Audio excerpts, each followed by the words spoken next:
We are going to move swiftly on now to Sarah Harper, who is Professor of Gerontology at the University of Oxford. I've known Sarah for a little while, but actually Sarah's contribution today is informed by an article I read a month or so ago in Wired magazine. And I was fascinated and I was really intrigued. And I finished it, and I saw it was by Sarah. It didn't seem to be an academic article in Wired, but it really was. So I reached out and said, is this something you'd be willing to discuss today? And hopefully here she is. Yes, Sarah. I'm here. Oh, well. You see me. Okay. So first of all, Ian, thank you very much. As Ian said, we have done odd things together over the past, and I was thrilled that he picked up on the Wired article, which basically was when they asked a whole load of thinkers to look at the 21st century. And 2021, because this was written in 2020, what will be some of the really big trends? And I wrote a piece about basically housing for generations and the way that our urban environment was going really sort of meshed with some of our thinking at Oxford, and that's the piece that Ian is referring to. I'm actually going to turn my video off as I speak, just because of connectivity that we've had in the past, but I will still be here, and so I'll turn it off, and then if we can have the first slide, please. So the article I wrote was called New Models of Housing Which Will Enable All Ages to Live Alongside Each Other, Combining Work, Care and Family. I just want to start very quickly by telling you a little bit about us. I was fascinated by everything that I've heard this morning, the Shapes project and Lord Best, and then that wonderful talk by U3A, and a lot of what I'm going to talk on is actually going to very much segue from Sam's talk. So we are an academic department at Oxford. We are social scientists, we are sociologists, anthropologists, economists, demographers, and we have worked on the aging of the population since 1998. And I would say that a lot of the work that we've done has been on intergenerational relationships and how generations within the workplace, within the family, within households and communities came together from a social science perspective. We changed through a chance meeting with Jeremy Marson from the Royal College of Art, and we became really aware of the work that he had been doing around design, which actually reflected a lot of our social science perspective. And so from about 2009 onwards, we began to move much more into trying to understand the role of the built environment. So a lot of what I'm talking about today will be familiar to those of you who know about Jeremy's perspective. But I also was very fascinated by Ian's first invitation because the letter that I got said, we're looking to address the challenges of an aging society compounded by the global pandemic and to consider how the built environment can respond. Now this came from Ian's group, and that is exactly what we are now doing at Oxford. The talk I'm going to give is really going to sort of stand back a bit. It's going to be quite conceptual. We're very interested in really sort of defining some of the big questions, but we also work a lot with policy. And I will talk a little bit about our thinking, how we can take empirical work and highlight policy questions and then get it into the policy agenda. So if we have the next slide, so the next, that's it. So I'm going to whip through, because of the time, very quickly, these three areas. Intergenerational shared spaces. Many of you will note that it is about shared spaces, not shared sites. The relationship of this with COVID, and then the relationship with this and changing urban environments. The next slide takes that first idea and some of the thinking behind that. What we have seen in the 20 years or so that we've been working on intergenerational interactions and communities has been this conceptual move from this idea of multi-generational spaces, and these were spaces occupied by individuals of different generations, to intergenerational communities, where place really encourages the formal and informal interaction between people of different ages and generations. And I just want to highlight this fantastic collection that came out on intergenerational contact zones, which is partly written and edited by Jaco Hoffmann, who's one of our professorial fellows, where he looks at this concept very much from a global and regional perspective. And it therefore picks up on some of the comments we've had about, you know, looking at the context. This is not just a high income country issue. It's something that we have to explore across the world. So going back to what I earlier said, many social scientists are now really understanding the importance of the built environment, and it is very clear that designers are now trying to understand the whole concept of network and society. What is the glue that really keeps this together? If we look at this from a policy point of view, for the last 20 years, we have had policymakers going on and on about the importance of intergenerational interaction in the light of an aging society. The UK, of course, set up the Generations Together initiative after its House of Lords inquiry, and intergenerational programmes and services are now widely established.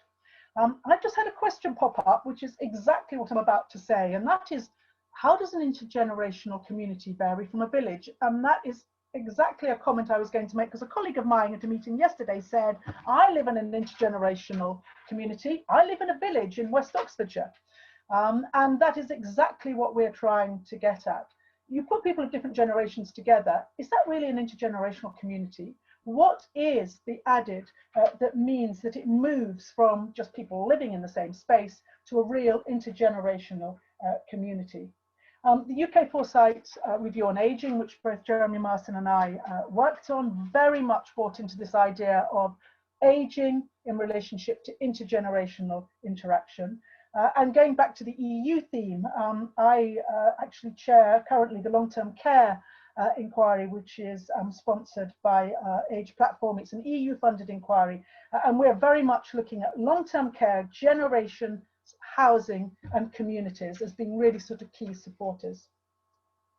I think the really important thing, as I said at the beginning, is that when I put up IGSS, I'm not talking about intergenerational shared sites, and that's the idea that there is a physical environment deliberately constructed or indeed redeveloped, which enables different generations to live together. Because we have for the last 15 years been looking at this, and we know that even 5 years ago, the literature had identified about 100 different types of models of these IGSSs. What conceptually people are now thinking about is shared space rather than shared site. And I think, coming from a social science perspective, my design colleagues say that the designers think of that as placemaking, which is very much engaging with the social science community. So we have highlighted a variety of questions which we think still need to be answered if we're really going to tease out how do intergenerational shared spaces or communities really work. Is it the space, the location of the site and the spaces within the site? Is it the approach? Is it shared activities, services and resources between generations using these spaces? Is it the specific characteristics of the people who will occupy these shared generational spaces? Or is it a combination of all these factors that will foster interaction between the generations? And if it is, and given the unique variables and their potential interrelationships, how do intergenerational shared spaces differ from those other spaces that both generations occupy? Exactly that question that just popped up in a minute. Why is an intergenerational shared space different? Why does it work? Why is it different from just living in a community that just happens to have people of different ages living there? So that's the sort of conceptual questions that we've been asking in the background. If we have the next slide, we can move on to very briefly COVID. I wrote a book called Aging Societies in 2006, and it was republished in 2014. And then the publisher said to me in 2019, will you rewrite this book? And I was due to deliver it in May 2020. And it was called Aging Societies, New Challenges. And as you will imagine, in April 2020, I pulled that book, and in fact, hopefully will now deliver it at the end of this year, because I think it's really almost impossible nowadays to be able to be talking about this without actually beginning to reflect on COVID, even though we have no idea how this is really going to play out. One of the things COVID has clearly highlighted is that while many families care for and support their older relatives, this is not possible for many older adults. However, I think it's very true that older adults are likely to need increased attention in our post-COVID world. And I think the situation of older adults has really come to the fore. And really importantly, and at Oxford we've been doing a lot of work on this, it is that really key message that Sam brought up. It's around ageism, because without any doubt, COVID has raised levels of stigma and discrimination of older people. And we have seen how symptomatically older adults are excluded from mainstream society. And I can see Andrew from Common Age is here, and they have done a wonderful report around ageism, as has Help Age International. We've already talked about the WHO, and indeed many of the professional societies are really focusing on COVID and ageism. So one of the things we've been talking about with both policymakers and practitioners is how do we start thinking about an ageist world and the kind of things that many people at this meeting do, which is around co-design, lived experience, lived worlds. How do we bring all of this together and create those messages that policymakers really will understand? One of the issues is that, of course, our personal assumptions about reality are framed by our ways of exploring this reality. Over and over again on the slides we've seen, people have said we need to put people at the centre, but you have to ask what people, who are the people that we're putting at the centre? We would like to think that it might be older adults, or it might be their families, or it might be the people living within the community. But we have to understand that so often when policy is being designed, it is based on things like quantitative analysis and based on much more on the institutional structures that exist rather than the person's experience. So if we just look at an older person's interpretation of life, their interpretation of frailty and dependency actually emerges, yes, from their lived experience of the change in their body.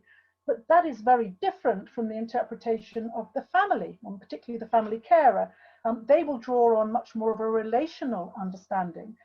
And then the professional care worker, who assesses the apparent needs of the older person, draws on things like technical training.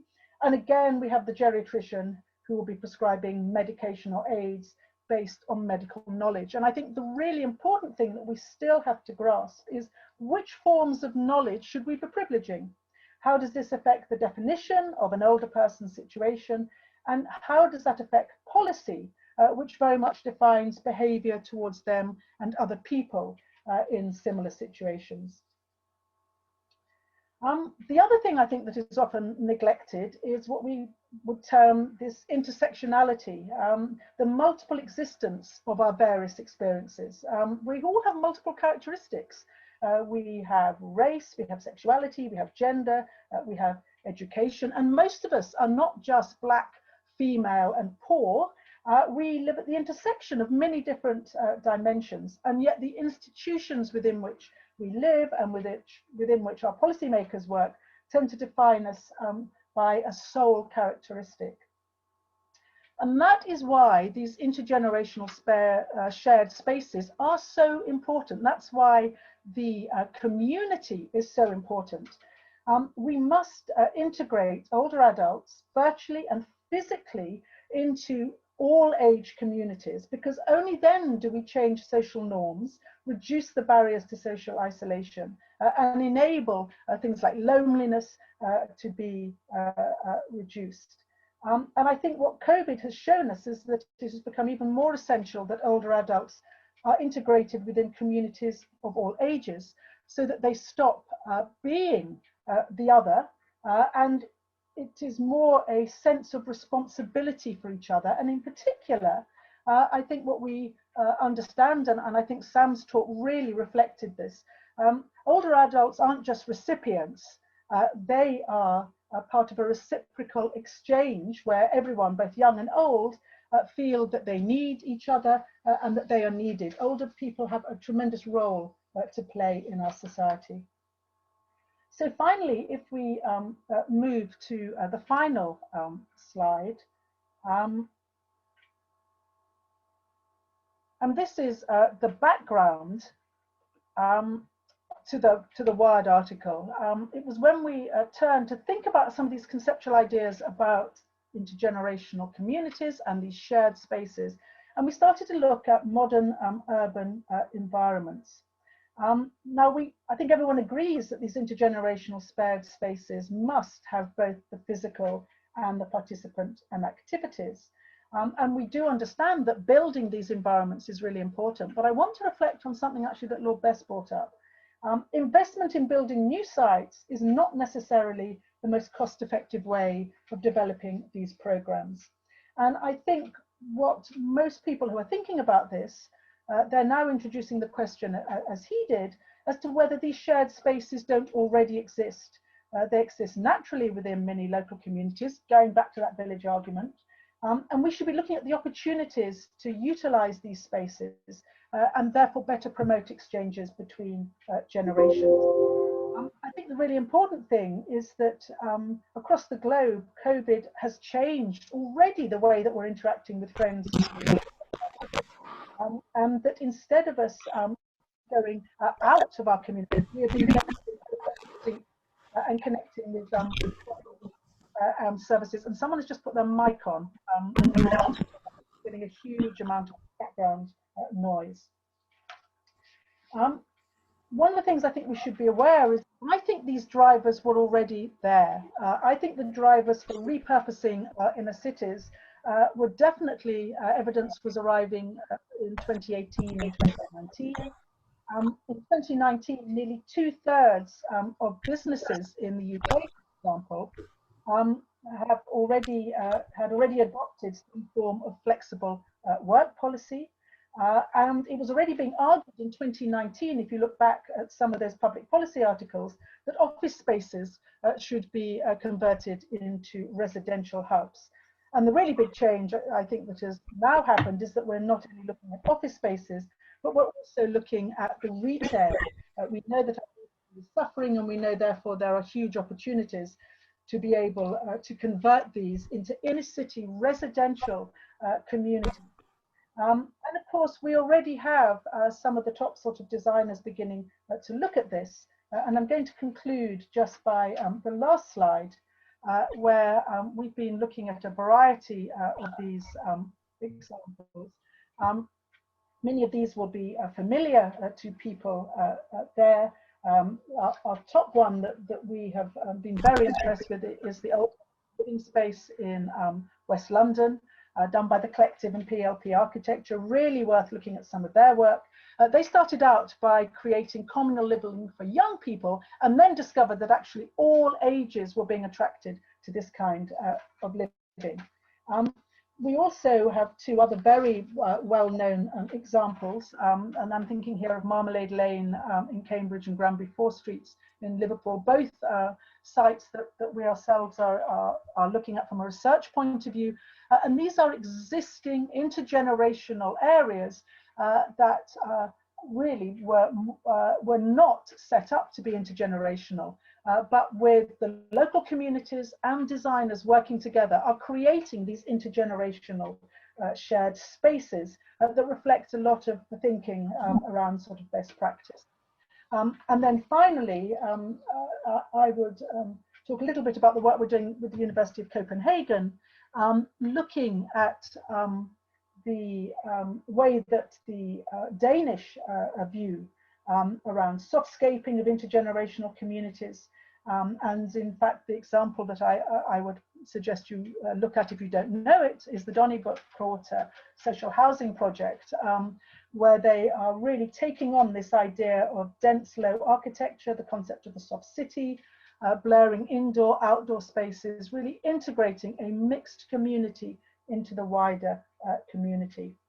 So just to conclude, the way our thinking at the Institute is going at the moment is that soft-scaped intergenerational communities which look at refitting and refurbishing both residential, corporate and retail spaces in a sympathetic way. And I can see a question has already come up saying, we've been doing this, but it's done so badly. Yes, it is done badly, but this is the opportunity that we should grasp.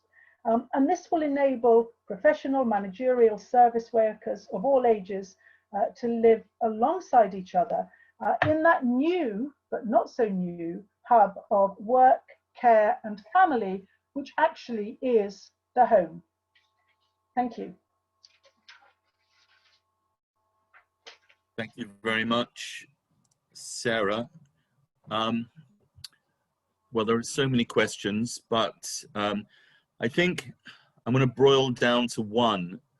Given that you're a go-to person from a government perspective, and we know that it's about market forces, but government does have a part to play in this transformation that we're looking for. Is there a catalyst? Is there one thing that you think should be the focus of change that could make a difference? Is there something that you could advise the people here today that actually by doing more of this or lobbying, or what do you think could make a difference? What is that potential agent of change? Well, Ian, without any doubt at all, it's going to be multiple, and your big push around this ISO initiative is clearly going to be incredibly important. But I think it is also looking at people like, you know, as I say, Common Age and Youth 3A who are working, and Help Age International, who are working so hard on ideas around ageism. I think it's starting that public conversation. I mean, one of the problems we have in the West is that independent living always became that identity of adulthood. And I think to bring us back, to help us understand that actually, you know, multi-generational living within the home or within one site or within a community is something that maybe we should be looking at again. And I think COVID is, you know, the impact of COVID, I've changed over the last year, you know, like many people it was, this is soon going to be over. It isn't soon going to be over. You know, I will stick my neck out. It's going to be 5 years before we're back to where we used to be, if ever. And actually, hopefully we won't be back to where we used to be. I think we're going to see our societies changing quite dramatically. And this is a wonderful opportunity to say, how do we make sure we go forward with a plan, and that we do have people like yourself and your alliance, we have the voluntary sector, we have practitioners, we have academics, we have designers and architects working together to say, these are actually the communities we would like to come out of what will probably be a bit of a mess over the next few months. Excellent, thank you very much. And we'll pick up on more of what you've said in our report.